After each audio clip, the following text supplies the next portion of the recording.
जय हिंद दोस्तों, स्वागत है आपका एसएसबी क्रैक एग्जाम्स में। आज की इस वीडियो में हम लोग सीडीएस 2022 फिजिक्स के प्रीवियस ईयर क्वेश्चंस करेंगे। इसमें सीडीएस 1 और सीडीएस 2 दोनों ही पार्ट्स के हमारे फिजिक्स के क्वेश्चंस कवर हैं। तो चलिए शुरुआत करते हैं। हमारा सबसे पहला क्वेश्चन है, an object weighs 9 newton on the surface of the earth, what would be its weight when measured on the surface of a planet where the acceleration due to gravity is 9 times that on the surface of the earth। यानी कि जो g dash है that is equals to 9 times of the g on earth। Okay, तो हमारे wait पर जो है कितना इफेक्ट आ जाएगा। सो वेट क्या होता है, mg होता है, तो w डैश क्या हो जाएगा, mg डैश हो जाएगा। So that means it will be 9 times. Okay, तो हमारा करेक्ट आंसर हो जाएगा option C, that is the weight would become 9 times. Okay, हमारा सी ऑप्शन करेक्ट है। Next question, the twinkling of a star is due to, तो twinkling किस वजह से होता है, एटमॉस्फेरिक रिफ्रैक्शन की वजह से, है ना, एटमॉस्फेरिक रिफ्रैक्शन की वजह से होता है। तो ऑप्शन बी हमारा यहाँ पर करेक्ट आंसर हो जाता है। ठीक है, नेक्स्ट है, a convex lens has a focal length of 15 centimetre, at what distance should an object be placed so that to get a real and same size image of the object. Okay, तो इन्होंने convex lens की बात करी है। तो convex lens में अगर हम देखते हैं तो जब हमारा object twice the focal length पर होता है तब हमें सेम साइज की ऑब्जेक्ट मिलती है, और वो भी यहाँ पर 2f पे ही मिलती है। ठीक है, तो दैट मीन्स इधर इन्होंने f दे रखा है 15 सेंटीमीटर, तो यानी ये डिस्टेंस दे रखा है और हमें इसका डबल निकालना है, तो डबल हो जाएगा इसका 30 सेंटीमीटर। तो ऑप्शन सी हमारा यहाँ पर जो है करेक्ट आंसर बन जाएगा, that is the 30 centimetre. Now next is which one of the following statements about biogas is not correct, इनमें से कौन सा स्टेटमेंट सही नहीं है। It is mainly composed of the methane gas, जी हाँ, इसमें अप्रोक्सीमेटली 70 to 80% आप बुक्स टू बुक्स वेरी करता है, बट 70 to 80% जो है इसमें मीथेन ही होता है। It is a non renewable source of energy, नहीं, it is a renewable source of energy. तो ऑप्शन बी जो है हमारा करेक्ट आंसर है, ये बात इसमें सही नहीं है। तो option B is your correct answer. Next है, if the magnification produced by a lens is +2 then the image is, तो देखिए प्लस और 2 यहाँ पर दो बातें सिग्निफाई करते हैं। ठीक है, तो 2 हमको बता रहा है दैट इट इज लार्जर, है ना, ये हमको बता रहा है लार्जर है। सो दैट मीन्स आपका या तो सी करेक्ट है या फिर डी करेक्ट है। अब ये जो प्लस साइन होता है ये हमको बताता है रियल एंड इनवर्टेड होती है या वर्चुअल एंड डायरेक्ट। अगर प्लस साइन है तो ये वर्चुअल एंड डायरेक्ट है, और अगर नेगेटिव होता है तो ये रियल एंड इन्वर्टेड होती है। तो यहाँ पे प्लस दिया है तो ऑप्शन सी हमारा यहाँ पर करेक्ट आंसर है, that is erect, virtual and larger than the object. Next है, what is the correct sequence of resistivity of silver, nichrome and glass at room temperature, तो हमें जो है उसकी रेजिस्टिविटी के अकॉर्डिंग जो है लगाना है। तो सबसे ज्यादा रेजिस्टिविटी उसकी होगी जो कि इंसुलेटर होगा, दैट मीन्स ग्लास की सबसे ज्यादा हो जाएगी, उसके बाद एलॉयज की आती है, और फिर जो है आपकी सिल्वर की सबसे कम होती है, यानी जो कंडक्टर्स होते हैं उनकी सबसे कम होगी resistivity.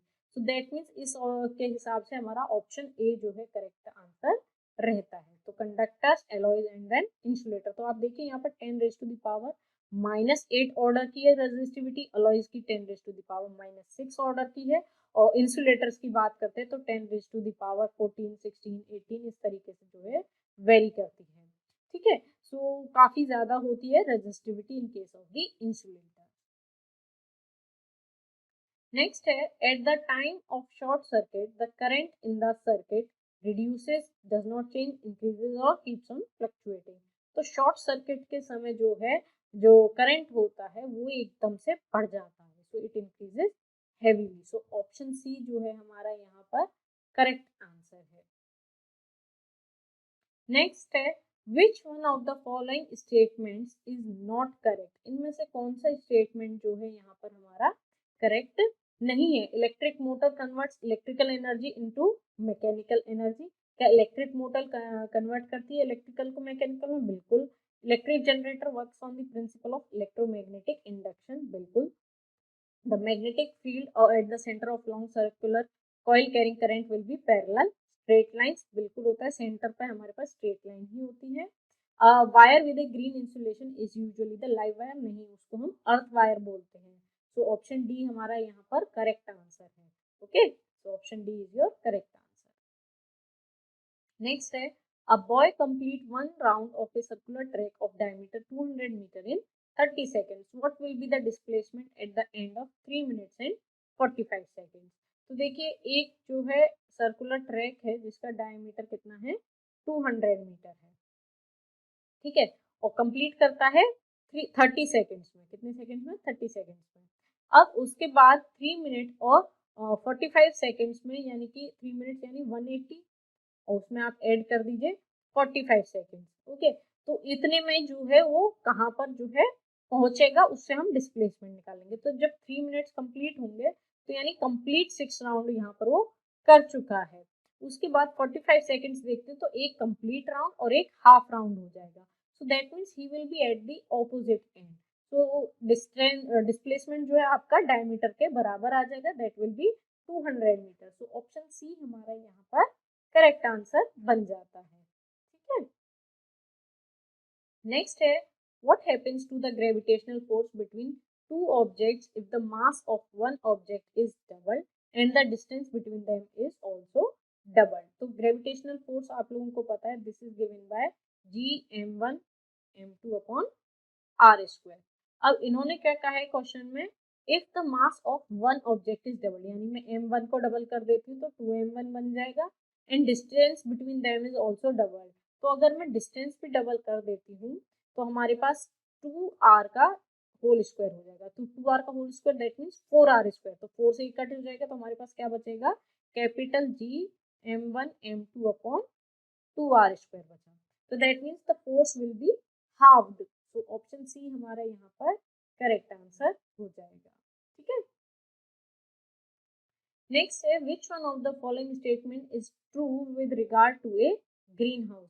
The shorter wavelength infrared radiation from the sun can enter into the green house while longer wavelength infrared radiation from the ground and the plants inside the greenhouse cannot pass back out through the glass। बिल्कुल यही चीज होती है। Even आप लोग जब अपनी cars को बाहर रखते हैं धूप में, तो क्या होता है कि जो कार होती है वो अंदर से एकदम गर्म हो जाती है। जब आप बैठते हैं तो आप लोग फील करते होंगे, क्यों? क्योंकि वो जो वेवलेंथ शॉर्टर थी वो वहां जाके लॉन्गर हो गई, उसके अंदर ट्रैप हो गई, तो जिस वजह से उधर उसका टेम्परेचर बढ़ जाता है। सो ऑप्शन ए जो है हमारा करेक्ट आंसर होता है यहाँ पर। ओके,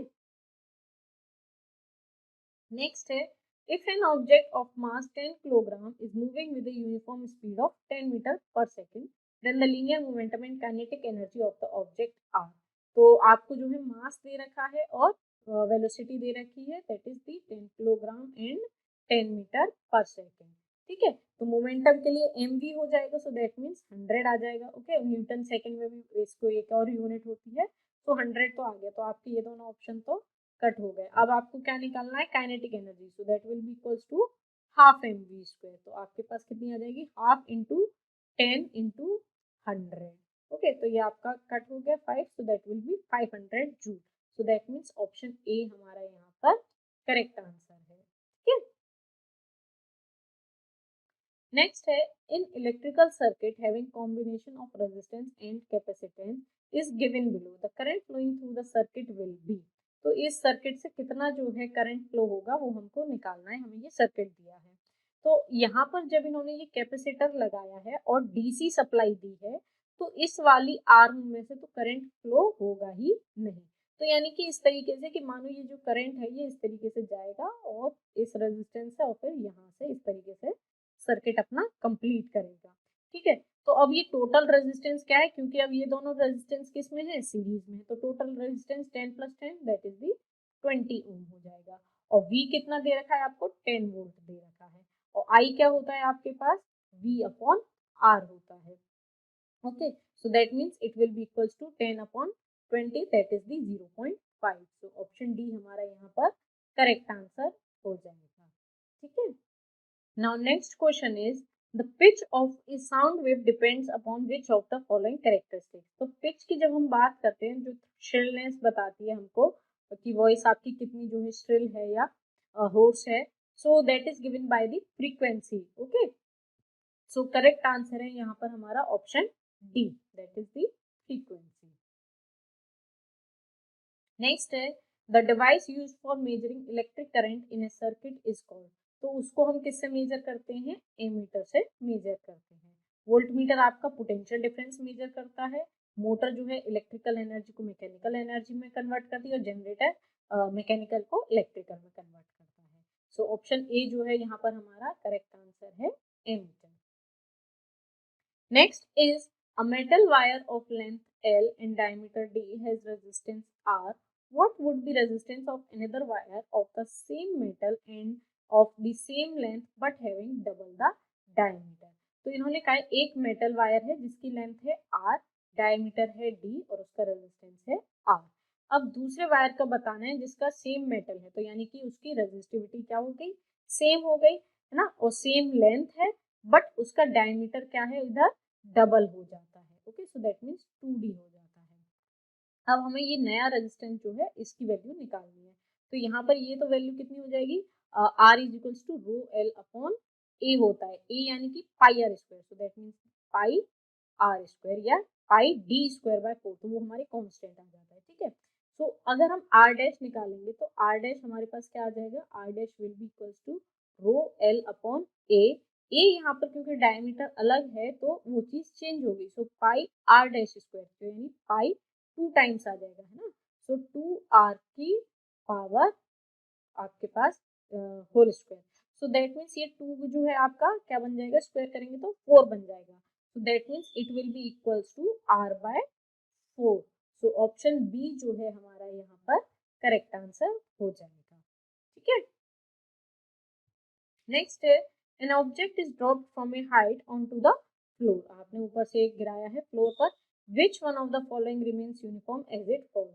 इट्स एक्सेलरेशन, बिल्कुल एक्सेलरेशन हमारा जी के बराबर होगा, मोमेंटम नहीं, क्योंकि मोमेंटम होता है एम वी, तो वी जो है इसकी हर सेकंड क्या होती है, चेंज होती है, 9.8 से बढ़ती चली जाएगी, so that's why it will momentum उसका बदलेगा, kinetic energy half M V square वो भी बदलेगी, potential energy M G H होती है, तो हर पॉइंट पे हाइट चेंज होगी तो पोटेंशियल एनर्जी भी चेंज होगी, तो करेक्ट आंसर है option A, that is its acceleration. Okay, next है if an object is placed at the focus of convex lens, its image is at the focus on the same side, at the focus on the opposite side, coincident with the lens or at infinity। तो जब object जो है आपका focus पे होता है तो आपके पास पैरेलल रेज मिल जाती है, वो यानी इमेज आपकी कैसी बनती है, इन्फिनिटी पे बनती है। सो ऑप्शन डी हमारा यहाँ पर करेक्ट आंसर हो जाता है।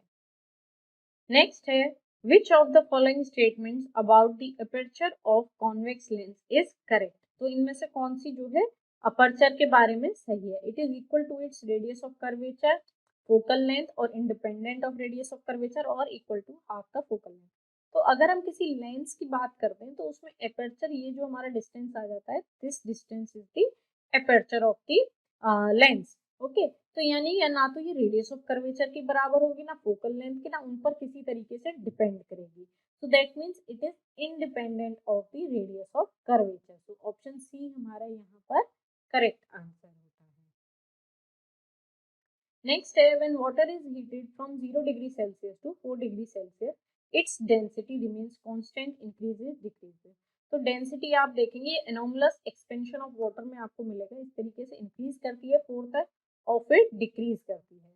ओके, सो दैट मीन्स यहाँ पर डेंसिटी हाईएस्ट होती है 4 डिग्री सेल्सियस पर, so it will be increasing. So option B जो है हमारा यहाँ पर करेक्ट आंसर हो जाता है। ठीक है, नेक्स्ट है acceleration due to gravity at the earth surface depends on. Okay, तो जी हमारा जो है किसके बराबर होता है, capital G M upon R square के बराबर होता है। ऑन इट्स मास ओनली नहीं, ऑन इट्स रेडियस ओनली नहीं, both its mass and radius, बिल्कुल आइदर इट्स मास और इट्स रेडियस। ऑप्शन सी हमारा जो है यहाँ पर करेक्ट आंसर होता है, तो इन दोनों पर भी वो डिपेंड करती है। सो आई होप ये जो सारे क्वेश्चन हैं वो आप लोगों को क्लियर होंगे, और इस तरीके के कंटेंट के लिए आप हमारे कोर्स में एनरोल हो सकते हैं। नीचे दिए गए डिस्क्रिप्शन बॉक्स में से आप हमारी ऐप को डाउनलोड कर सकते हैं और उन कोर्सेज में एनरोल हो सकते हैं। अगर आप एसएसबी इंटरव्यू की प्रिपरेशन कर रहे हैं तो उसके लिए भी आप सेम लिंक से जो है इस ऐप को डाउनलोड करके एसएसबी इंटरव्यू कोर्स में एनरोल हो जाइए। इसमें आपको इंटरव्यू की लाइव क्लासेस दी जाती हैं, इंटरव्यू के बेसिक्स बताए जाते हैं, OIR test, PPDT, psychological test, सब चीज़ें यहाँ पर कवर की जाती हैं।